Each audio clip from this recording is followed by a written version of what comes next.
Messieurs, merci de suivre Face à Face. Aujourd'hui, on parle essentiellement leadership et le sens même du leadership, son avantage dans ce pays, son avantage dans une société. On en parlera un peu de tout, mais avec l'évêque Ejiba, je rappelle que je l'ai reçu il n'y a pas longtemps. On a parlé d'une conférence qu'il était en train d'organiser. Cette conférence que vous avez certainement suivie dans nos médias, vous avez suivi dans Elite Télévision, vous avez suivi dans Congo Buzz.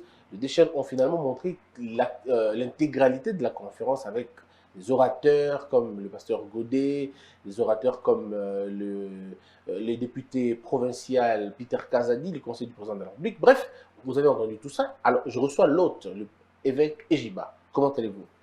Christian, je vais très bien. Merci de ce que nous venons là. Une façon de dire à tous ceux qui nous ont suivis, merci beaucoup d'avoir été attentifs. Et aussi pour moi-même, une façon de te dire merci parce que tu avais promis que tu allais nous accompagner. Effectivement, tu as tenu parole. Et or, c'est aussi là une qualité de leader parce que un leader se remarque par sa possibilité de tenir parole et surtout de promettre de réaliser. Donc, une fois de plus, merci. Je sais que tu n'as pas été toi-même présent, mais un leader n'a pas besoin d'être présent à tout moment, mais juste les gens qui collaborent avec lui, quand ils sont présents, ils le représentent. Il fallait vous accompagner parce que le thème était déjà très important, accroître et influencer le leadership de quelqu'un, mais c'est tout ce dont on a besoin dans ce pays. Comment ça s'est passé l'ambiance? Bon, l'évaluation est toujours fonction des objectifs. C'est là qu'on peut savoir, parce que, je vais te donner un exemple, Christian. Vous êtes des amis et vous travaillez tous quelque part, vous avez le même salaire. Avec ton salaire, tu dis, je vais acheter une belle voiture, et puis l'autre dit, bon, moi, avec mon salaire, je vais un peu économiser pour m'acheter un lopin de terre. Vous sentez déjà que les deux objectifs sont différents. Maintenant, ceux qui nous voient vont nous évaluer, peut-être en fonction de ce qu'ils voient. Mais l'homme qui, lui, seul est appelé à s'évaluer, doit s'évaluer en fonction de ses objectifs. Pour dire, celui qui voit Christian déjà en voiture après 3 mois de travail, dira, ah, Christian Mati, Mikolo Mouké, tu vois déjà, il roule carrosse. Et des fois, on dit l'autre là, ah, il y a un bon éviter, il fait de cela quoi? Mais 6 mois plus tard, c'est l'autre qui dira, nos deux objectifs étaient différents. Voilà, il y a plusieurs conférences qui se déroulent et nous nous évaluons en fonction des objectifs que nous nous étions assignés. Quels sont?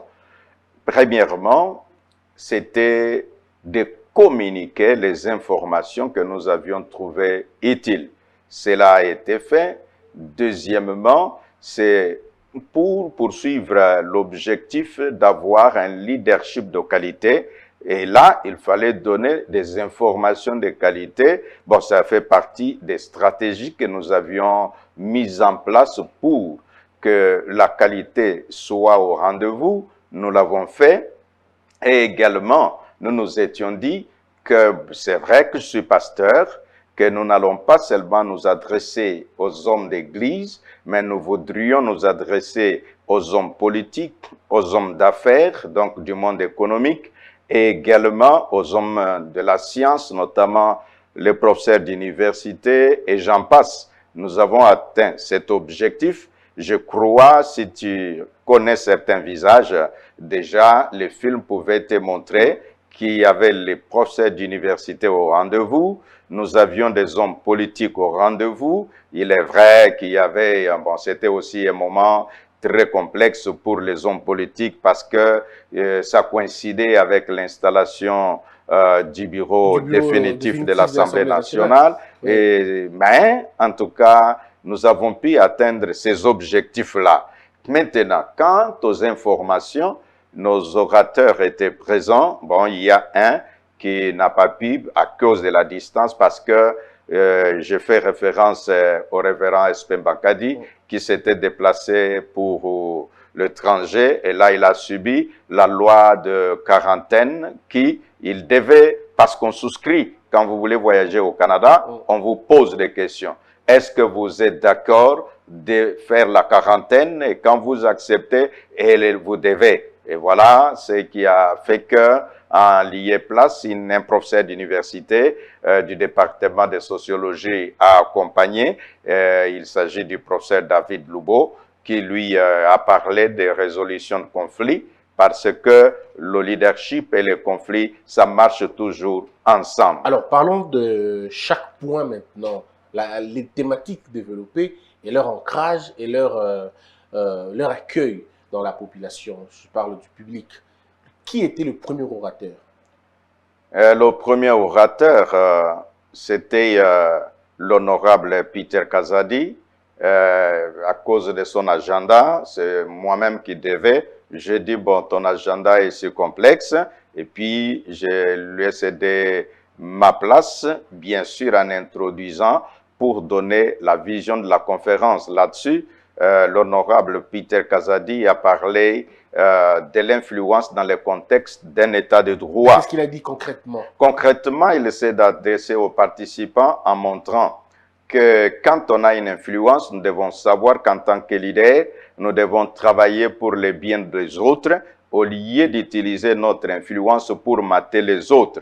Et il a montré le savoir que quelqu'un est appelé, ou chaque citoyen est appelé aussi à connaître ses droits. Parce qu'il y a des moments que les gens ne connaissant pas leurs droits et des fois, les autres utilisent de leur ignorance pour pouvoir les supplanter. Et ça a été vraiment bien accueilli et il a montré aux uns et aux autres que dans un état de droit, c'est le respect des textes. Dans un état de droit, c'est le respect du droit de l'autre, comme nous le savons, que là où s'arrêtent tes droits, commence les droits du prochain.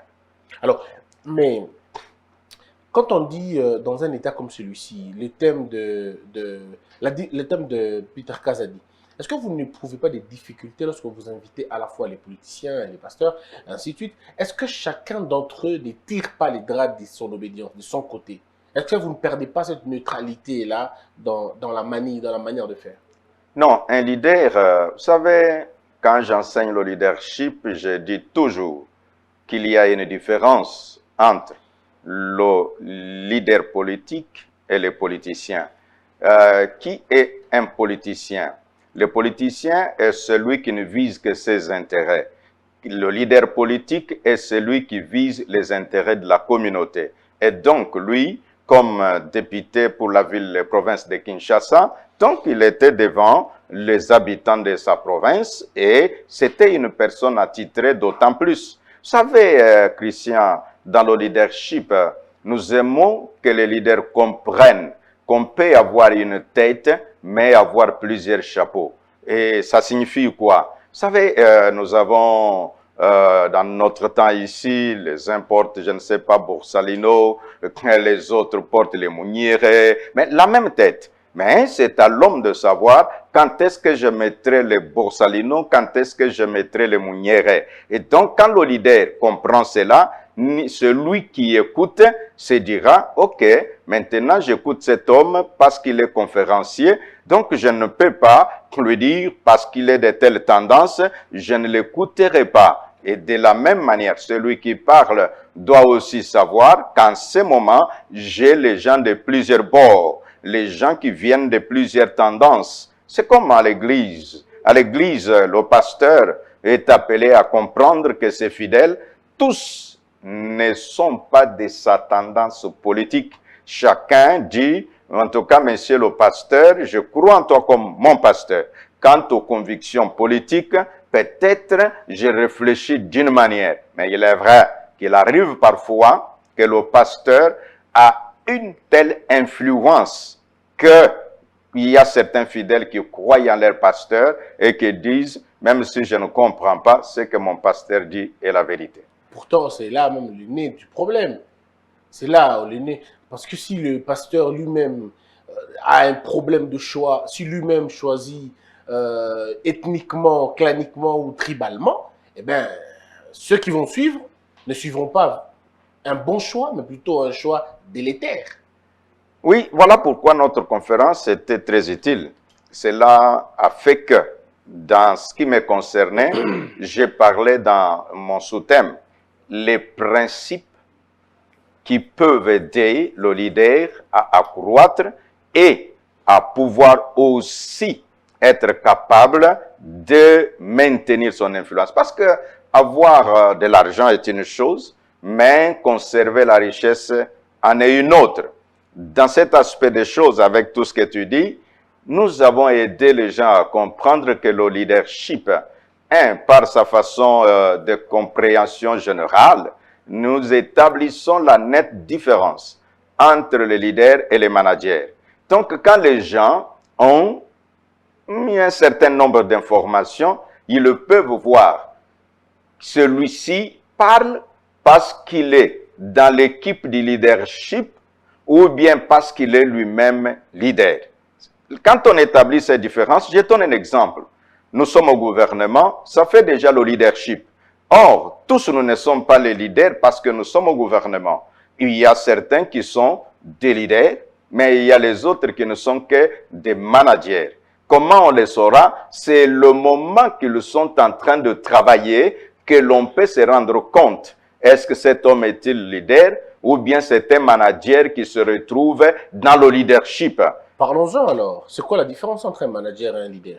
Je vais, comme j'ai pu dire à tous les conférenciers, je montrerai que le leader est celui qui mobilise les autres pour la cause, donc pour la vision, mais tandis que le manager est celui qui supervise les autres pour l'accomplissement des tâches. Deux mots s'imposent. Il y a vision et de l'autre côté, il y a tâche. Et quand les uns sont en train d'opérer, c'est là, excusez-moi Christian si je peux dire quelque chose, en ce moment que les tractations politiques sont en train de se dérouler en vue de la formation du gouvernement, le président de la République qui est le chef de l'État, en tout cas est appelé à dire, que ce soit l'informateur ou au formateur ou au Premier ministre, que parmi les critères, que l'on ne puisse pas seulement voir qui est le militant de première heure, mais que l'on dise quels sont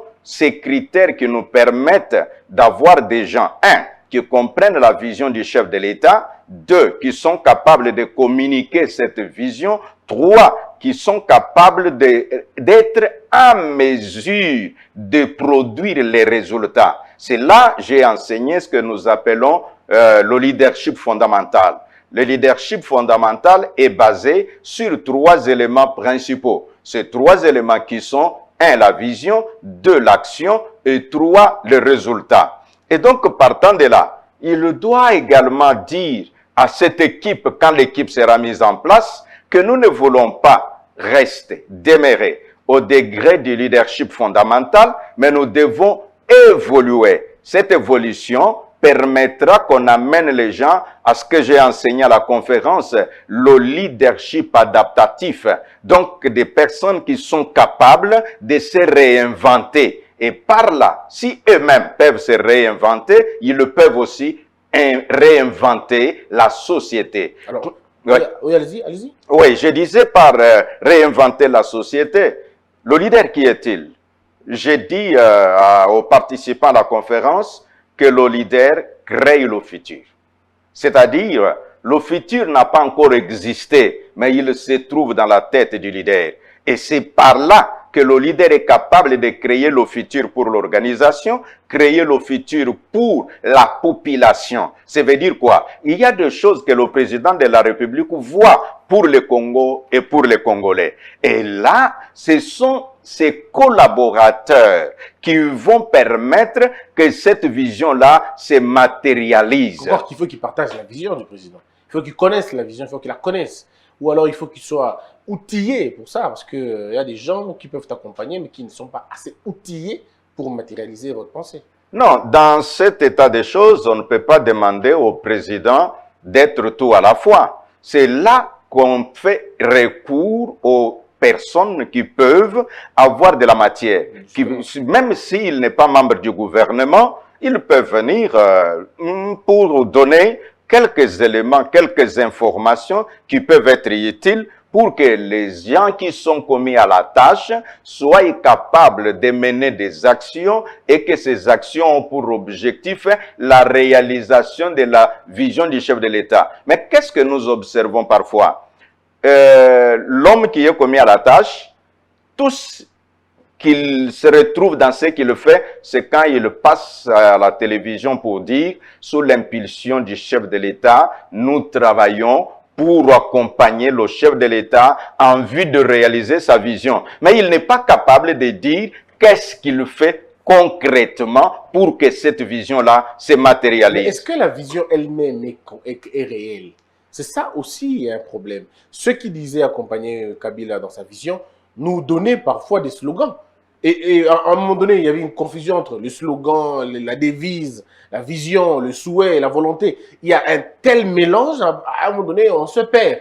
On ne sait plus exactement c'est quoi la vision du chef.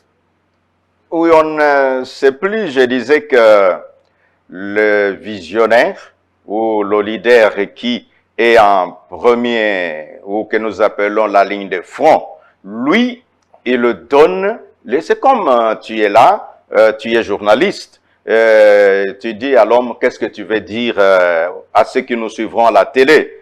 L'homme te donne juste une idée et puis toi tu dissèques cette idée que pour que ça devienne consommable, pour que ceux qui nous suivront, d'abord pour le bien de ta télévision, que tu ne perdes pas de tes téléspectateurs parce que tu y as amené quelqu'un qui n'a pas été à la hauteur de la tâche. Et donc voilà comment il faut le faire. Pour dire que oui, le chef, il dit, ok, voilà, je veux. Je donne un exemple, qu'est-ce que nous appelons la vision pour être plus concret. Nous voulons que le Congo puisse changer de physionomie. Quand nous parlons changer de physionomie, que quand un Congolais est dans une frontière, quand il sort le passeport congolais, que l'on dise, ah, on le respecte.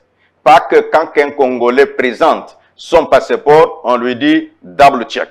Pourquoi? Parce que c'est un Congolais. Mais les autres nationalités, vous comprenez déjà, là, on dira à un secteur donné que pour redorer l'image du Congolais, toi, monsieur le ministre qui est dans tel secteur, occupe-toi de ça. 2. Nous ne voulons pas que l'on dise la capitale, Kinshasa, dans son état de salubrité, se retrouverait. Donc, rendre Kinshasa propre.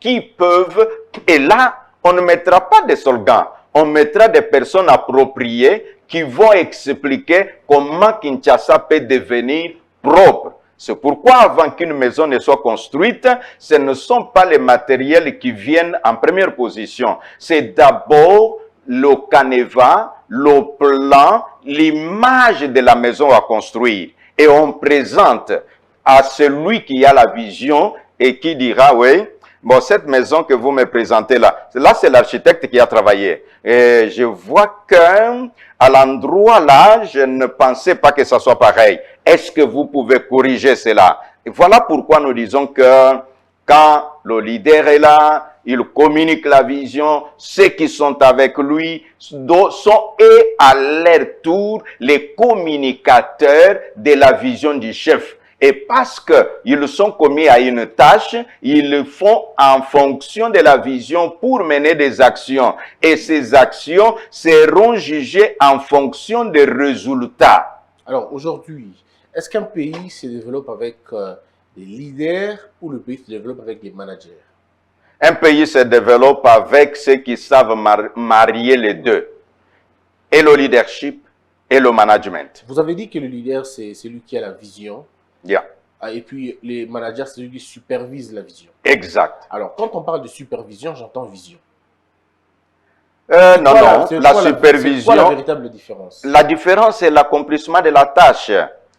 Celui qui est commis, nous voulons construire l'autoroute. Oui. Et cela se trouve dans la tête du visionnaire.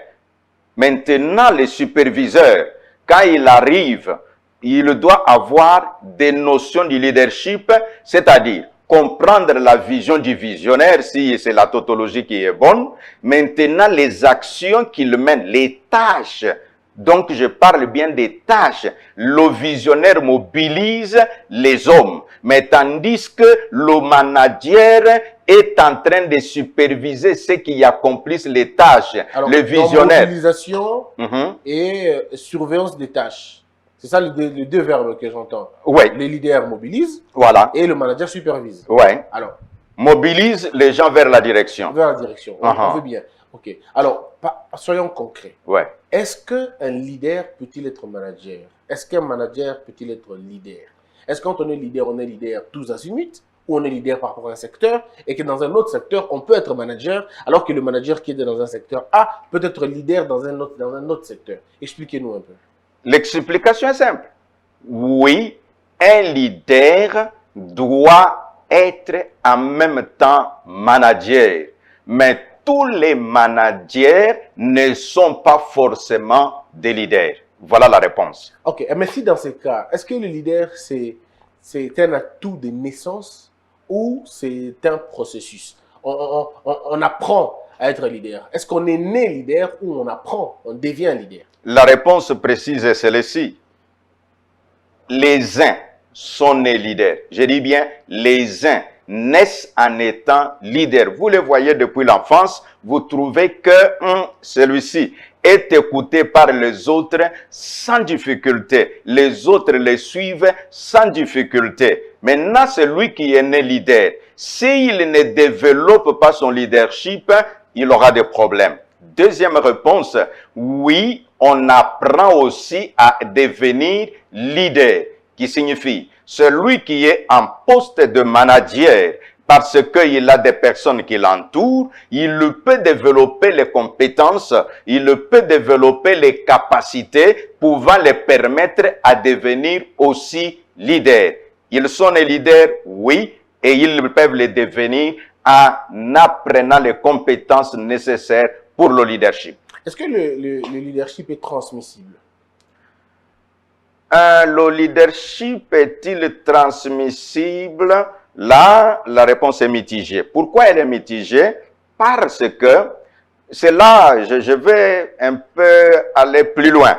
J'avais promis à nos conférenciers qu'on devait apprendre le VIP, qui est Very Important Person, et le VIP, qui est Very Influential Person. Alors, dans ces éléments-là, les gens confondent. Est-ce que toutes les personnes importantes sont-elles en même temps des personnes influentes? Nous disons non. La différence se trouve être, moi je peux donner de l'importance à quelqu'un à cause de son apparence. Mais en réalité, il n'a aucune influence en dehors de l'apparence qu'il se donne. Mais c'est déjà ça l'influence. Non, non. Avant qu'on le définisse autrement. Non, l'influence, c'est la capacité de faire en sorte que les autres se reconnaissent en toi pour ce que tu as fait pour eux. C'est ça l'influence. Oui, mais ça, vous dites ça parce que vous calquez ça comme ça. Mais tous ces... Mais il faut comprendre. Non, je vous prends un exemple simple. Ouais. Mais les voleurs, ils vont influencer des gens. Ils vont influencer des gens dans le mal. Le diable influence les gens dans le mal. Ouais. C'est-à-dire que l'influence est une variable. Elle peut être positive, elle peut être négative. Négative. Oui. Alors là, l'importance se révèle être plus dans l'apparence que dans l'être. L'influence se trouve être dans l'être. C'est ainsi. Celui qui influence les autres pour le mal, ça veut dire dans son être, les uns le suivent, mais pour le mal. C'est une influence. Oui, donc là, en ce moment... Il n'est pas important parce que, non. Alors, donc, justement, c'est pour dire que quand vous dites qu'il faut être very important person... Qui est very influential person, alors, voilà ce que nous voulons enseigner aux gens. Alors, si vous voulez dire... Alors, il faut signifier que l'influence dont vous parlez, c'est la bonne influence, c'est pas la mauvaise. Parce que le Congo, avec tous les politiciens... Aujourd'hui, si nous sommes là où nous sommes aujourd'hui, avec 500 partis politiques et moins d'entreprises publiques, pardon, moins d'usines, c'est parce que les politiciens ont influencé toute une génération. On s'est dit que l'argent est facile là-bas. Je fais tout, je vais devenir politicien pour m'enrichir, pour avoir les immunités, pour avoir l'argent, pour avoir des avantages, pour être hors la loi. Ça, c'est une mauvaise influence. Mais ces gens-là sont influents. Je continue la pensée, puis je vais répondre pour que nos téléspectateurs comprennent. Je dis juste que ça parce que je me dis que, regardez par exemple dans le quartier, une fille qui ne travaille pas, mais qui se paye une voiture, qui loue une maison, qui nourrit sa famille, alors que cette fille est une prostituée. Et tout le monde sait, c'est comme ça. Et toutes les jeunes filles font la même chose. Et leurs mamans même disent ça. Ils disent, mais, bino quoi, bino quoi, bino Clarisse, yekuna, vinero bonga. C'est une sorte d'influence négative.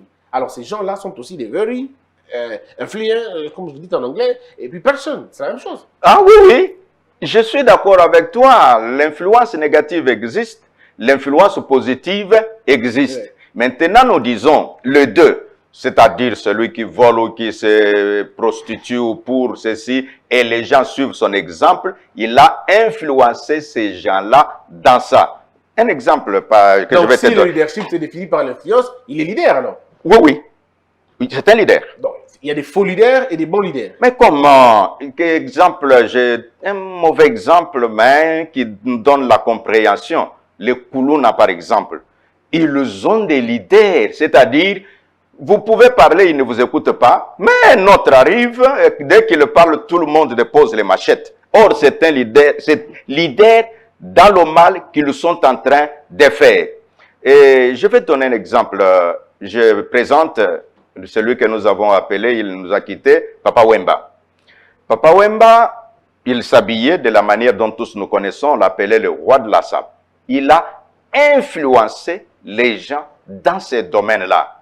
Maintenant, les autres qui veulent se faire importants, qu'est-ce qu'ils font? Est-ce que parce que tu t'es habillé comme Papa Wemba, que tu es devenu immédiatement influent? Non! C'est là l'importance. C'est-à-dire, celui qui le voit peut directement lui dire « Ah, il s'est habillé comme tel ». Et il lui donne une certaine importance. Mais lui-même n'a aucune influence. Pour dire, l'importance, c'est ce que les autres nous donnent, mais l'influence, c'est ce que nous sommes. Alors c'est vrai que dans le monde du leadership, c'est à un moment donné dogmatique parce que parfois vous restez dans vos propres définitions et dans vos propres compréhensions des termes, on peut comprendre ça, mais est-ce que c'est universel? Est-ce que c'est... Parce que la question aujourd'hui, c'est quand vous dites influence, c'est un mot français. Donc quand on dit influence, on pense à une vague de suite, on vous suit, à un impact quelconque. Ça peut être dans le mal, ça peut être dans le bien. Alors dites-nous, Jésus était quel type de VIP? Ah, voilà, vous m'amenez quelqu'un de merveilleux. Oui. Jésus était un influential person. Je vais vous démontrer.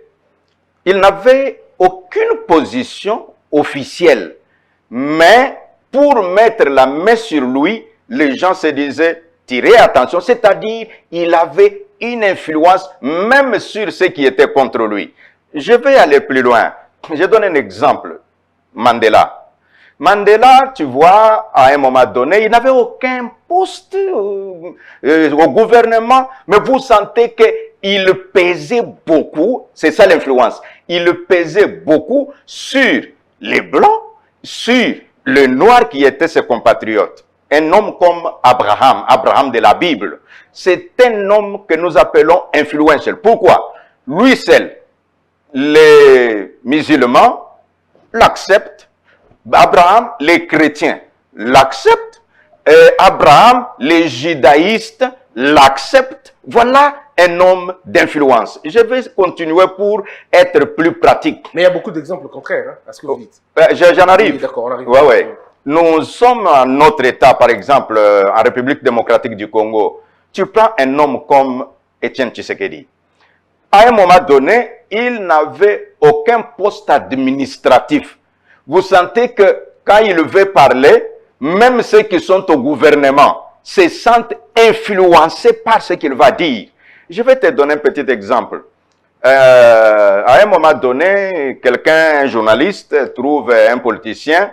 Il dit, mais vieux, Mikolo, bolekite un peu na ba émission.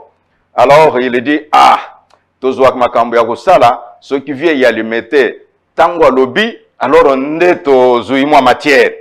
Et Mikoloyo, afin calme, ça kolobate, alors moyen tozwa matière. Tu vois cette influence-là? C'est ça, c'est même celui qui ne veut pas de toi est en train de sentir que tu pèses sur lui. Mais mais c'est discutable, évêque. Comment? Je vous explique. On revient encore sur une question. C'est très intéressant parce que c'est de cela dont le peuple a besoin pour qu'on puisse savoir est-ce que je suis important ou je suis influent. Oui, parce que l'influence, c'est là où il y a le nez du problème. Vous dites influent ou important. Mais tout dépend devant qui vous êtes. Et tout dépend devant qui vous êtes, tout dépend de ce que vous apportez. Parce que je vous donne un cas, Pablo Escobar, que vous connaissez d'ailleurs. Là, il était très influent dans son milieu, terriblement influent. Il faisait des choses dans son coin. Il vendait de la drogue, mais il faisait scolariser des gens, il aidait beaucoup de personnes, il faisait des dons, des dîmes, bref, il faisait ça. Et quand on venait l'arrêter à tout moment, c'est le peuple qui empêchait son arrestation. Alors, vous avez Barabbas, par exemple. Quand on l'a arrêté, Barabbas a gagné Christ aux élections. Donc, Christ n'était pas aussi populaire que ça. Parce que lors de l'élection, Barabbas avait gagné, avait remporté. On a même demandé qu'on crucifie le Christ parce qu'il était pris comme un désordonné, comme un trouble fait et tout. On a préféré l'autre. Alors, vous dites Étienne Tshisekedi. Les gens peuvent dire, mais Étienne Tshisekedi ne pouvait parler qu'à ce peuple. C'est le peuple qui l'écoutait. Mais à l'autre côté, le gouvernement, bon, s'en foutait de lui. Il se passait. On l'a dit plusieurs fois, il est arrêté, résident surveillé, relégué, torturé, humilié parfois. Alors, je voudrais savoir à quel degré vous situez l'influence et l'importance. Je vais dire, les exemples que tu donnes, les explications que je donne, convergent sur le point que l'influence, quand nous la définissons, ce n'est pas seulement en fonction de ce qui est bien. Les uns sont influents dans le mal, les autres sont influents dans le bien. On est bien d'accord. C'est ça l'idéal. L'idéal, c'est-à-dire, on montre aux gens tous les champs et on dit aux gens de choisir ce qui est bien. Maintenant, la différence, surtout là, c'est de dire que ces gens-là que nous citons, soit ceux qui ont influencé dans le mal ou ceux qui ont influencé dans le bien, c'était dans l'être. Maintenant, ceux qui se font importants, c'est-à-dire un homme influent et les deux à la fois. Ça veut dire quoi? Il est influent et il est en même temps important. Tandis que l'inverse, pour ceux-là à qui nous donnons seulement l'image de ce que, à le voir, je pense que ça doit être quelqu'un qui... Vous savez, il y a des gens, juste par son apparence, tu penses qu'il a l'argent. Et vous entendez même les Quinois, ils disent « Ah, Akmangungu Apamba, Zokande Nakati Loko Ezate » qui signifie quoi? Il n'y avait que l'apparence. C'est ça, celui qui s'est fait important, mais du reste, à l'intérieur, c'est une caisse vide.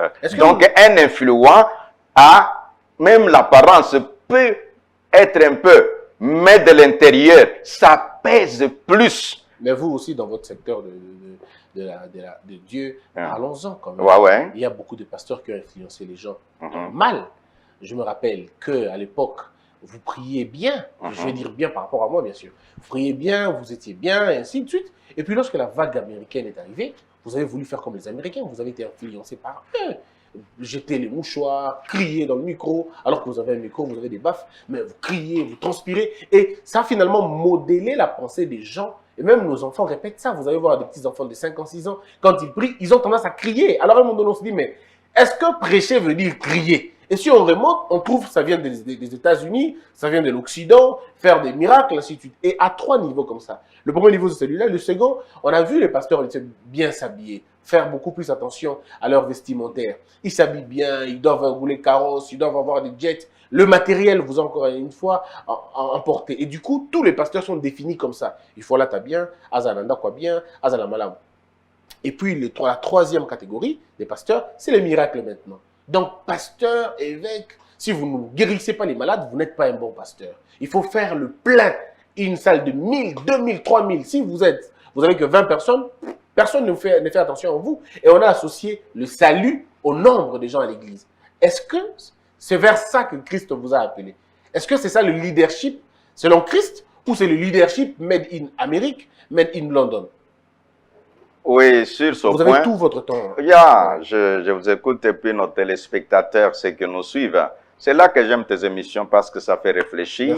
On doit être capable d'expliquer aux gens pourquoi nous faisons ceci, Exact. pourquoi nous faisons cela. Dans ce que tu as dit, il y a même l'apôtre Pierre qui a dit, ça c'est pour les hommes de la Bible, que parfois notre ami Paul a des messages compliqués, que des gens mal instruits, alors ils tordent l'essence. Dans notre monde, comme pasteur, tu demandes, est-ce que ce sont les miracles qui sont l'objectif? Est-ce que c'est le vestimentaire qui est nécessaire? Est-ce que c'est la foule? C'est la foule qui peut être nécessaire. Je vais dire aux uns et aux autres que la Bible dit, celui qui a fait le dedans est le même qui a fait le dehors. Et Dieu lui-même a dit dans sa parole que celui qui ne prend pas soin de ses corps, qui est le temple de l'Esprit, Dieu n'aime pas des choses pareilles. Quel était notre devoir comme leader chrétien ou les pasteurs? C'est d'expliquer aux gens que la vérité est que les gens qui te suivent ont besoin de voir un modèle. Et le modèle ne peut pas être seulement. Ça veut dire quoi? Tu es saint, tu crains Dieu, tu marches dans l'honnêteté, et donc tu marches en lambeaux, comme qui on interprétait mal le verset qui dit « Heureux les pauvres, car ils verront le royaume des cieux ». On doit dire non, non. Il faut, comme disait un prédicateur, que quand quelqu'un n'a pas eu encore beaucoup d'argent, sa sainteté, je ne suis pas très sûr. Il faut mettre ça sous réserve. Sous réserve. Parce qu'il n'a pas été tenté. Ah, voilà. Il faut que cet homme-là, qui n'avait pas d'argent, qu'il ait maintenant l'argent. Cet homme-là, qui n'a jamais goûté au pouvoir, qu'il ait maintenant le pouvoir. C'est là qu'on saura s'il est véritablement chrétien. Ça, c'est une chose. Nous, en tant que leaders, nous sommes les modèles, et ce modèle doit être expliqué pour qu'elle ne soit pas mal compris. C'est ce qu'un de nos conférenciers, en l'occurrence l'honorable président Godin Poi, a parlé du savoir. Que quand vous voulez donner à quelqu'un quelque chose, c'est mieux de lui donner d'abord le savoir. Qui signifie quoi? Tu es parti en Amérique, tu as trouvé les gens qui ont des églises propres, les gens qui s'habillent bien quand ils viennent prester. Bon, c'est vrai, tu es venu, immédiatement, tu t'habilles bien, félicitations, nous sommes d'accord. Mais ne dis pas que c'est tout. Explique aux gens. C'est là, si tu te rappelles, quand nous parlions de la conférence avant sa tenue, je dis que les informations que nous donnons doivent d'abord être assimilées et puis pratiquées. Il y a des choses, nous devons les reconnaître, que parfois nous avons pratiquées sans que nous puissions les assimiler. L'assimilation, c'est ce que Jésus même a enseigné, que si quelqu'un écoute la parole, s'il ne la comprend pas, l'ennemi peut venir voler cela. Les foules, il n'y avait pas un homme de foule comme Jésus. Parfois même Jésus haranguait de foule de manière que pour l'arrêter, les gens avaient peur de la foule que Jésus avait. Mais Jésus n'était pas lié par la foule. Il a demandé à la foule de s'asseoir d'abord. Voilà. Et là, le leadership nous enseigne que tu ne peux pas diriger les gens ou guider les gens en étant dans la foule. Tu dois sortir de la foule et tu sauras les diriger. Qui signifie quoi? Le leader, ce n'est pas la queue qui bouge avant, mais c'est la tête qui bouge avant. Comme qui dirait que c'est la foule qui suit les leaders. Qui suit les leaders, voilà. Quand le leader se tape la poitrine à cause de foule, c'est que lui est suiveur de foule. À ce moment-là, ça peut être un fait du hasard. C'est un style d'influence comme nous en parlions.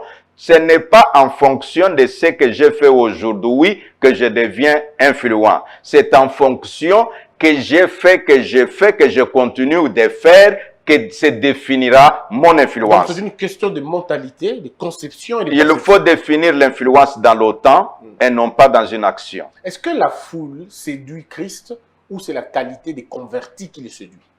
C'est la qualité, c'est-à-dire quand on a communiqué. Quand la chose n'a pas été bien communiquée, c'est pourquoi toutes nos foules, vous les avez le matin et puis le soir, ça vous quitte. Et c'est ce que Jésus a dit à la foule, que mais vous tous là, les pains, ainsi de suite, tout le monde est parti. Comme lui, Ce n'était pas la foule en premier, c'était le changement de l'homme. Il a dit à Pierre, mais et toi, tu es resté, tu peux partir aussi avec les autres. Mais Pierre lui dit, moi je ne suis pas avec toi à cause du pain, je suis avec toi à cause de ce que tu m'as enseigné. Et donc je vais dire que nous comme leaders, prenons du temps à enseigner le peuple. Quand nous enseignons, j'ai donné l'exemple de Nelson Mandela qui disait que je bénis mon père parce qu'il m'a donné ce que lui n'avait pas. Qu'est-ce que son père n'avait pas? Son père n'avait pas l'éducation que lui a eue. Et ainsi, il dit, à cause de l'éducation que j'ai eue, parce que j'ai eu autant d'informations de comment le monde fonctionne, je suis capable de faire des choses que mon père n'a pas fait. Donc, nous tous comme leaders, travaillons de manière à enseigner, à faire comprendre aux gens qui nous suivent le pourquoi nous faisons et comment nous le faisons, et ça va les éclairer. Mais ce que vous devez retenir, Christian, le leader voit avant les autres et le leader ne voit pas comme les autres. Si le leader veut commencer à voir comme la foule, automatiquement il perdra son influence sur son leadership et ça va diminuer. Donc il faut du caractère. Il faut du caractère. C'est là que je disais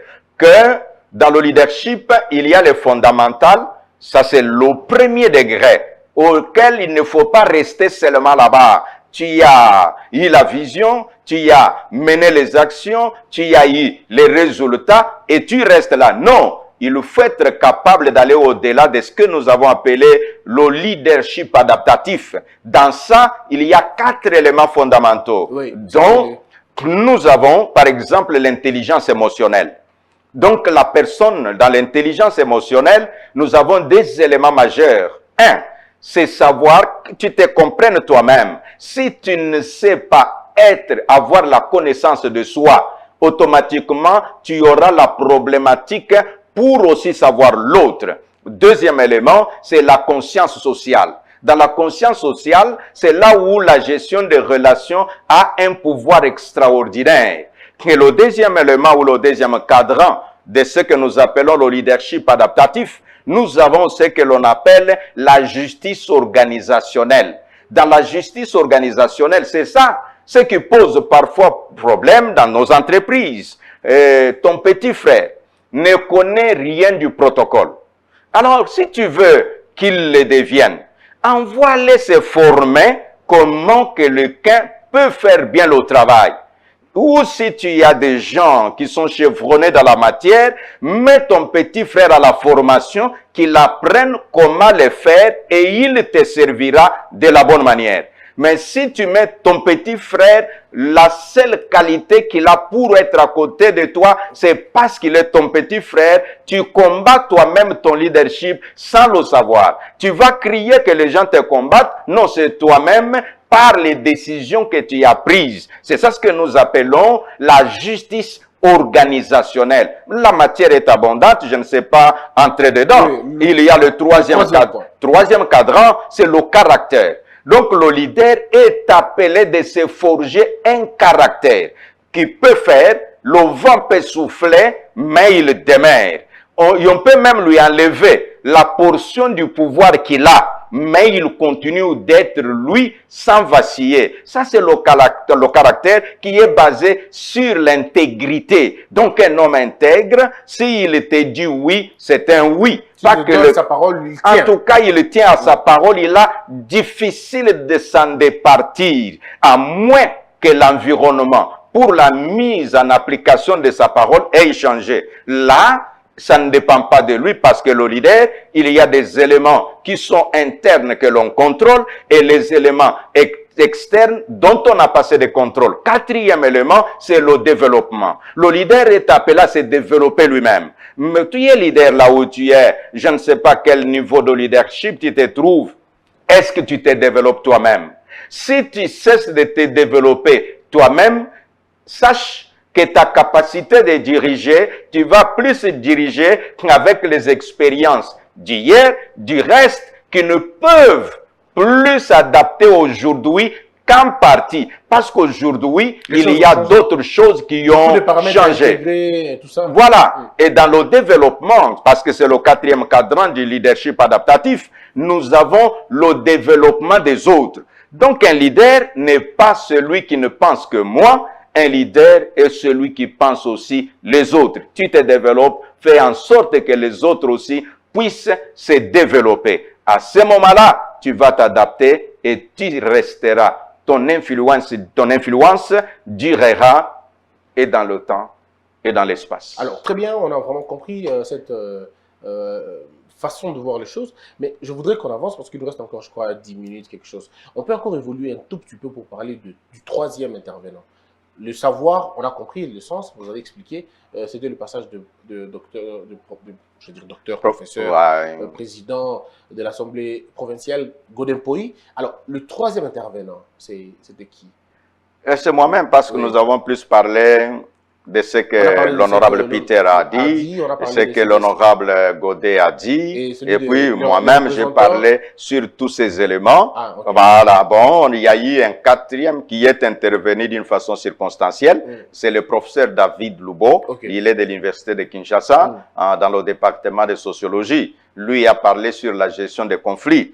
Là, il a montré que les conflits, parfois même quand vous ne les voulez pas, ça peut s'inviter chez vous. C'est naturel. Voilà. Les conflits. Alors, je reviens avec vous pour terminer cette émission. Revenons un peu sur l'Église. Je ne sais pas si ça va vous gêner, mais parlons-en quand même. Vous êtes évêque aujourd'hui et nous le constatons. Je ne sais pas si vous avez fait le même constat, mais le constat que moi j'ai fait et que la société est en train de faire, c'est que l'hypermédiatisation des conflits des pasteurs. Je ne comprends pas. Peut-être vous comprendrez mieux que moi. À partir de quel moment un pasteur vient régler le problème d'un autre pasteur à la télévision, soit à la chair? Je me pose une question. En quoi est-ce que les fidèles sont intéressés lorsque vous réglez des comptes à un pasteur? Est-ce que vous prêchez à vos fidèles la haine des autres pasteurs, le mépris des autres pasteurs? Est-ce que vos fidèles prennent-ils le goût de suivre ça? On a tout vu, hein. On a vu un pasteur chanter dans l'église, Kabila Kouei, Dania Kouei. On a vu dans les églises parler du football, parler de la boxe, parler de tout. Je voudrais savoir, le bénéfice de l'âme, des âmes de Dieu, se trouve où dans tout ça? Il semble que le leadership s'occupe plus de ce qui est important que de ce qui est accessoire.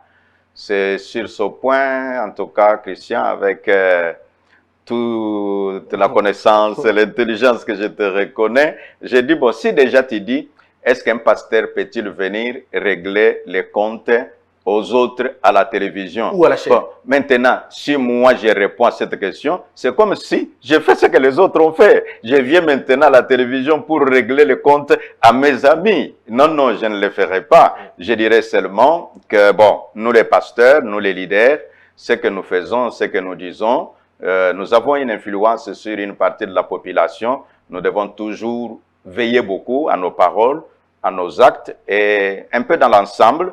Mais je ne vais pas aller dans le détail comme Christian voudrait que je puisse parler. C'est juste une question. Voilà. Alors, une autre question, toujours dans le même cadre. Quelle est la qualité, la véritable qualité d'une église? Le nombre, la qualité des convertis, la qualité des connaissances partagées, la qualité du message? C'est quoi la véritable qualité d'une église?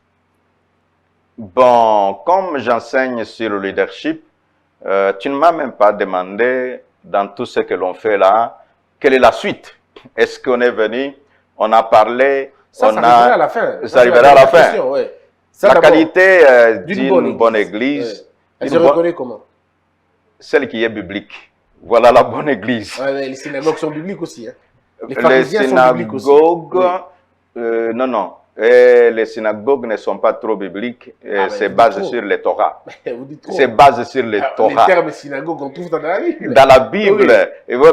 Bon, non, dans la Bible, quand on parle des synagogues, c'était le lieu où on venait enseigner la loi de Dieu. Oui. Et Jésus, à cette époque-là, parce que la Bible, partie Nouveau Testament, oui, n'était pas encore mise sur papier, et donc il allait là-bas où on lisait la loi de Moïse, et si vous voyez, quand il prenait lui parole, il disait tout ce qui a été dit là, la vérité, la réalité est maintenant en moi. Il y a même, j'ai reçu une personne qui me dit, j'étais chrétien, mais un monsieur qui nous a enseigné Christ, finalement il a dit, il a eu une autre révélation, c'est juste nous enseigner les Torah, et donc nous enseigner la loi mosaïque, un point, un trait, et Jésus n'est pas Dieu, Jésus n'est pas... Il a raconté des choses, je lui ai dit, bon, est-ce que je peux prendre l'Ancien Testament qui vous fait lire?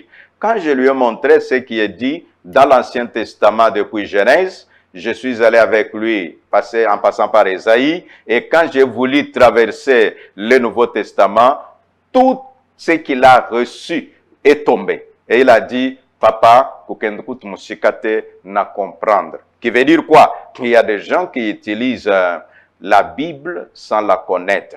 Et nous les appelons en termes théologiques comme une antilope qui se retrouve dans les étagères de porcelaine.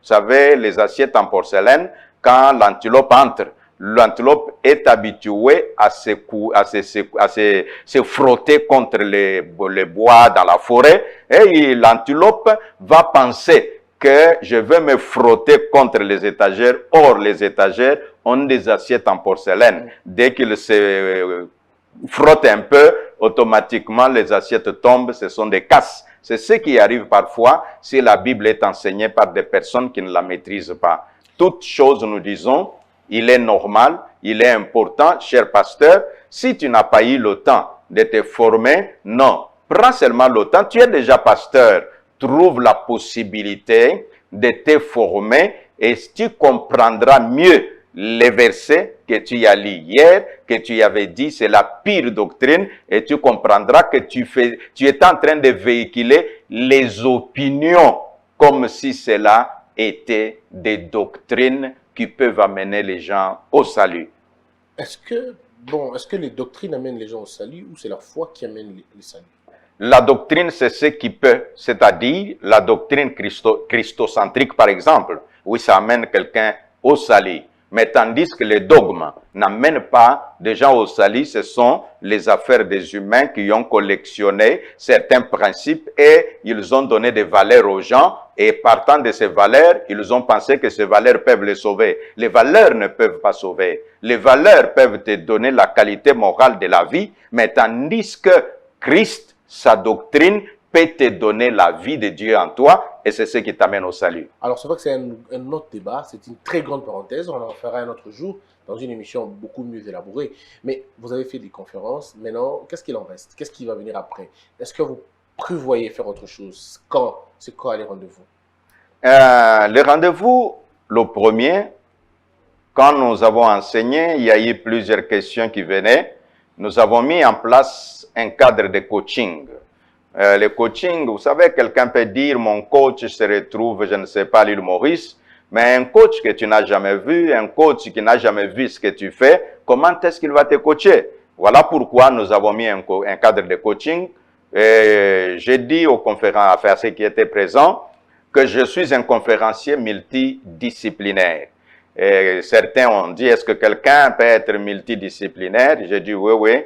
Jésus a dit, nous avons différentes capacités. Et même dans la quantité, les uns en ont 5, les autres en ont 3, et les autres en ont un seul. Et donc, je peux coacher quelqu'un en matière de management, soit management économique, et puis je peux coacher quelqu'un en matière de leadership, soit leadership ecclésiastique, leadership politique. Je peux amener des informations importantes qui peuvent faire quelqu'un dans ce qu'il fait. Il peut devenir meilleur. L'objectif, c'est rendre les autres meilleurs. Ça, c'est le premier élément. Donc, si tu es à la conférence, ce que nous avons dit t'a intéressé, tu as eu un certain nombre d'informations, tu veux les assimiler et bien les pratiquer, nous sommes disposés à t'apporter notre part dans le coaching. Et la deuxième chose est que c'était une édition, la conférence, nous ne pouvons que la tenir une fois l'an. Et alors, parce que il faut attendre l'année prochaine pour la nouvelle conférence, il y a quelque chose d'intermédiaire. Nous prévoyons au mois de juin les Leadership Symposium. Et donc, le Leadership Symposium au mois de juin, prenez déjà date, c'est le 12 juin, ça va être un jour seulement. Et nous ferons 5 heures du temps ensemble. Et là, je vais amener encore de nouvelles informations. Pourquoi je les appelle informations? Parce que je ne suis pas le seul détenteur de toutes les vérités. J'amène la partie de ce que je connais, je mets cela à votre disposition. Et à ce moment-là, soyez préparés que nous le ferons et les gens auront la possibilité de poser des questions et nous répondrons à ces questions et ça va être encore un moment utile pour notre développement en termes d'intelligence, notre développement en termes de caractère, parce que le caractère se forge aussi en fonction des informations reçues qui peuvent aider la personne à se modeler. Alors, vous avez compris tous que c'est une suite logique maintenant. Donc, désormais, on aura une édition par an et une sorte d'intermédiaire au mois de juin. Ça va se passer comme ça. Alors, Évêque va terminer le numéro de contact. Comment on fait pour vous joindre? Ceux qui veulent rester en débat, avoir le coaching, comment ils vous appellent? Comment ils vous atteignent? Ils peuvent nous appeler 081 194 88 4. Je me répète, 081 100. Qu'est-ce que je dis? Mes excuses, les amis. Je vais appeler ça autrement. 081 149 4884. Je me répète. 081 149 4884. Comme qui dirait 081 14 94 88 4. Je suis évêque Ejiba Yamapia Évariste. Je suis représentant légal de l'église pentecôtiste des secouristes à Rigini, 6 avenue Wenge, numéro 18. Notre culte tous les dimanches de 8h à 10h30. Venez et nous serons contents de vous compter parmi les nôtres. Vous voulez le coaching, appelez à ce numéro et nous vous donnerons les informations utiles. Ne manquez pas de prendre cette date le 12 juin, Symposium Leadership, et ça va être bon pour nous donner encore des informations supplémentaires pour notre développement et notre formation de caractère. Christian, merci beaucoup. C'était un grand plaisir de partager ces moments assez instructifs. Vous avez certainement appris beaucoup sur le leadership. Je crois que, comme j'ai dit, et je vous dis encore, je vous accompagnerai encore une fois le 12 juin et dans toutes les autres activités que vous allez finalement faire. Comptez sur Congo Buzz, on sera avec vous. Alors, mesdames et messieurs, merci d'avoir été nombreux. Je vous retrouve très prochainement. Si vous parlez leadership, vous connaissez le leadership, vous avez besoin de parler, eh bien, le plateau est là. On va discuter sur des questions parce que je pense, comme l'évêque l'a dit, c'est des questions essentielles. C'est de ça qu'il faut finalement parler aux gens. Ça nous éviterait beaucoup et ça nous évitera beaucoup de choses, beaucoup de conflits inutiles, beaucoup d'ignorance, parce que beaucoup de choses que nous disons, c'est généralement basé sur la sous-information. Que la peur quitte nos esprits et que Dieu bénisse les RDC.